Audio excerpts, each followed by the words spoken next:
لیکن سچ سچ ہے, کیا کریں.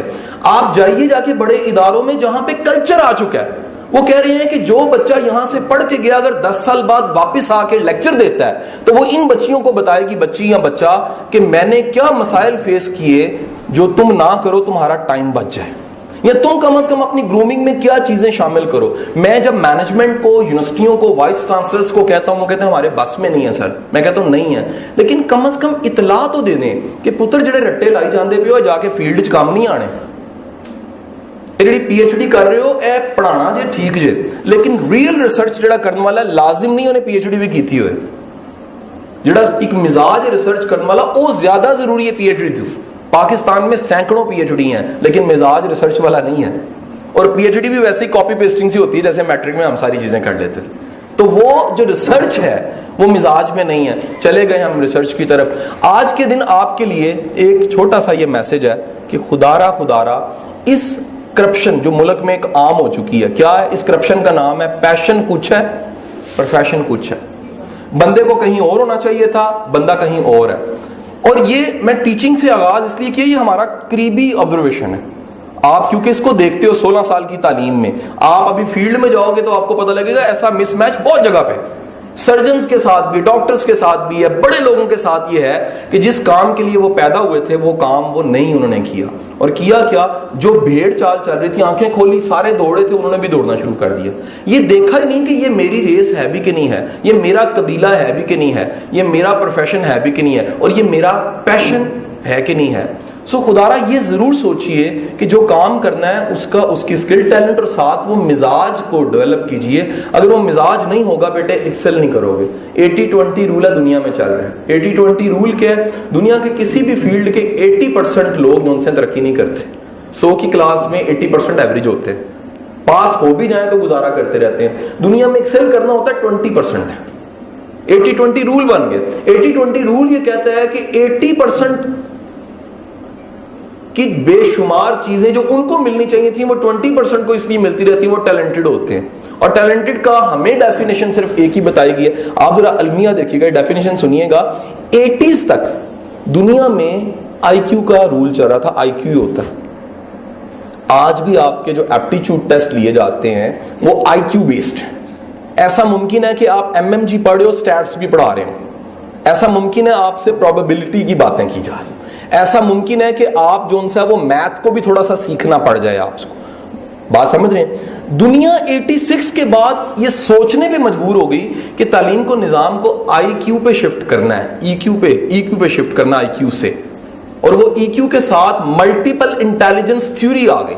انہوں نے کہہ دیا کہ ذہانت ایک قسم کی نہیں ہے. وہ جس ذہانت کو ہم جانتے ہیں وہ ذہانت ہے رٹے لگانے والی ذہانت. انہوں نے کہا 9 قسمیں ذہانتوں کی, اور 9 کے 9 لوگ اپنے اپنے شعبے اور اپنے اپنے پیشے میں ترقی کرتے ہیں. آپ کی پہلی assignment search the that theory, multiple intelligence theory, Google کرنی ہے آپ نے جا کے, آپ کو پتہ لگے کہ انٹیلیجنس ہوتی کتنی طرح کی ہیں. نیکسٹ چلیے 91 آیا, ای کیو ایڈ ہو گیا. آج ڈینیل گولڈمین کی کتاب تمام پروفیشنلز کو کسی نہ کسی شکل میں, سیمنز مجھے بلاتا ہے, بڑے ادارے مجھے بلاتے ہیں, نیٹ سول مجھے بلاتا ہے, وہ کہتے ہیں سر ایموشنل مینجمنٹ نہیں ہے. ایموشنل مینجمنٹ پتہ کیا ہوتی ہے کہ اگر باس سخت ہے تو ہمارا منہ نہ بنے, ہمیں ٹف باس کے ساتھ بھی کام کرنا آتا ہو. میرے پاس سینکڑوں ایسے بچیاں کلائنٹ کی شکل میں ہیں جو سوسائڈ تک پہنچ جاتے ہیں. وہ کہتے ہیں ہم پریشر نہیں لے سکتے, اصول کی بات ہے, یہ غلط ہے تو ہم کیوں اس کی غلطی کو برداشت کریں. لیکن جس کو مینج کرنا آتا ہے ٹف ماحول میں, حالات کے بدلتے ہوئے مینج کرنا آتا ہے کہ ہم نے ریزلٹس کیسے دینے ہیں, یقیناً وہ نتیجے پہ پہنچتا ہے. تو پتہ لگا ایک اور چیز آ گئی, ای کیو ضروری ہے. Multiple intelligence theory, second is EQ. آگے چلیں 2006 میں جا کے انہوں نے کہہ دیا اسپرچول جینیس بھی ہے. آج ذہانتوں کی ٹوٹل قسمیں 11 ہو چکی ہیں. اگلی بات سنیے گا, 13 پرسنالٹی کی ٹائپ آ چکی ہیں. ہمیں کوئی نہیں بتاتا کہ ہماری پرسنالٹی ٹائپ ہے کیا. 17 مزاج ہے, 27 ایموشنز ہیں. ہمیں کوئی نہیں بتاتا کہ میں سوٹیبل میرے لیے کیا ہے. Next assignment, John Holland. You have to search Google at John Holland. Researcher کا نام ہے جان ہالینڈ. جان ہالینڈ آپ کو تھیوری دیتا ہے ایک کہ کس قسم کے بندے کو کس پروفیشن میں جانا چاہیے.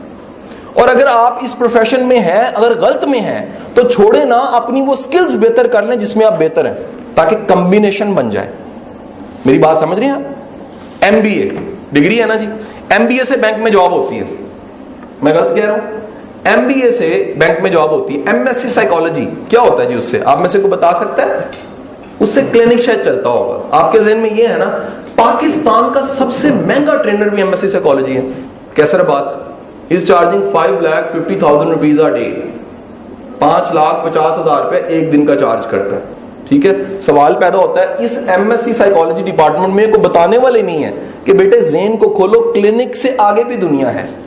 کتنے کاؤنسلر چاہیے, کتنے ٹرینر چاہیے, کتنے کوچ چاہیے, کتنے موٹیویٹر چاہیے, اس پہ بات کرنے والا کوئی نہیں ہے. بتانا یہ چاہ رہا ہوں کہ خدا را اپنی زندگی میں رائٹ ڈیسیژن کر کے وہ خواب بنائیں. ذرا سنیے گا, وہ خواب بنائیں جس خواب میں اتنی انرجی ہو کہ آپ اس کے لیے اٹھیں بھاگیں چلیں, گریں پھر اٹھیں بھاگیں چلیں. اگر وہ خواب زندگی میں نہیں آیا, بیٹا ایک ایوریج بننے کا کوئی فائدہ نہیں ہے. ایک نمبر بھی مناسب, تو میں بھی نالائق, تو گل بھی میں کسی نال نہیں کرتا. یہ فوجوں کی فوجیں بھری پڑی ہیں یونیورسٹیوں میں, ٹھیک ہے کہ نہیں؟ سوشل میں ہوں نہیں, ٹھیک ہے کہ نہیں؟ کوئی مجھے بات چیت کرنی نہیں آتی. 80% بچوں کو, یہ لوکل یونیورسٹیز میں سرویز ہیں, کوسچن نہیں کرنا آتا ٹیچر سے. اس لیے پتا ہے وہ کیا کرتے ہیں؟ وہ سوال ہی نہیں کرتے, سوال ہی نہیں کرتے. ان کو طریقہ کار ہی نہیں پتا کہ کب سوال کرنا ہے, کب جواب, اور جواب کو ریسیو کس طرح کرنا ہے. اور بڑے وہ لوگ ہیں جو سوال کرتے ہیں وہ مائنڈ کیا جاتا ہے کیونکہ طریقہ کار غلط ہوتا ہے. تو بیٹے یہ زندگی میں یاد رکھیے کہ اس مقصد کو, اس ٹارگٹ کو بنا لیجئے جو مقصد اور ٹارگٹ آپ کو موٹیویٹ کرے. اگر وہ مقصد اور ٹارگٹ آپ کو موٹیویٹ نہیں کرتا تو یاد رکھیے کوئی بینیفٹ, کوئی چیز موٹیویٹ نہیں کر سکتی. جاب کا مل جانا کوئی موٹیویشن نہیں ہے, یہ ختم ہو جاتی ہے. پتہ ہے آپ کو جاب کے بعد کیا ہوتا ہے؟ جاب ملنے کے بعد اگلے سال کا انتظار ہوتا ہے, اللہ کرے میرا بونس لگ جائے, اللہ کرے میرا گریڈ بڑھ جائے, ٹھیک ہے کہ نہیں؟ ایک پالیٹکس کا بندہ شکار ہو جاتا ہے, یہ آگے کیوں جا رہا ہے, میں پیچھے کیوں جا رہا ہوں. تو وہی سارے جھگڑے جو زندگی کے ہوتے ہیں جاب میں لگ جاتے ہیں. اور اگر آپ کی زندگی میں وہ خواب ہے, وہ خواب جو آپ کو موٹیویٹ کرتا ہے, جو آپ کو ایکسائٹمنٹ دیتا ہے, جو آپ کو جگاتا ہے, جو آپ کو پریپریشن کے لیے مجبور کرتا ہے, جو آپ کو کہتا ہے کہ میری ڈگری کی سٹڈی کم ہے, مجھے اس سے زیادہ پڑھنا ہے, مجھے لائبریری جانا ہے, مجھے لیبارٹری میں بیٹھنا ہے, مجھے محنت کرنی ہے, تو یقین کیجئے وہ خواب آپ کی پوری زندگی بدل کے رکھ دیتا ہے.